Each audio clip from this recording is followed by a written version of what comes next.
আল্লাহও চায় আপনি আপনারা ছোট করেন। আল্লাহর এটা দেখতে বড্ড ভালো লাগে যে আমার বান্দা ছোট হয়ে থাকতে চায়। মান তাওয়াদা তারাফা, যে নিচে নামতেছে আল্লাহ টাইনা উঠায়, আর যে উঠতেছে আল্লাহ থাপ্পড় মেরে নিচে নামায়। কথা কন।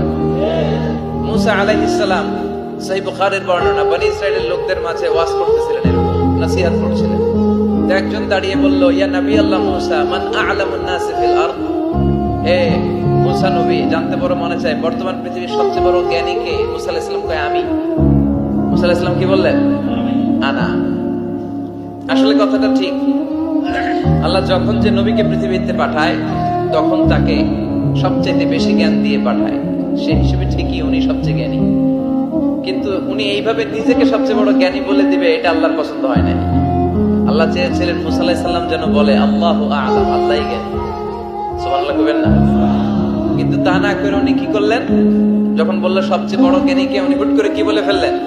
আনা, আমি। আল্লাহ এটা পছন্দ করেনি। আল্লাহ ডেকে বললেন, মুসা, ইউ আর অ্যাবসলিউটলি রং, তুমি ভুল করেছো।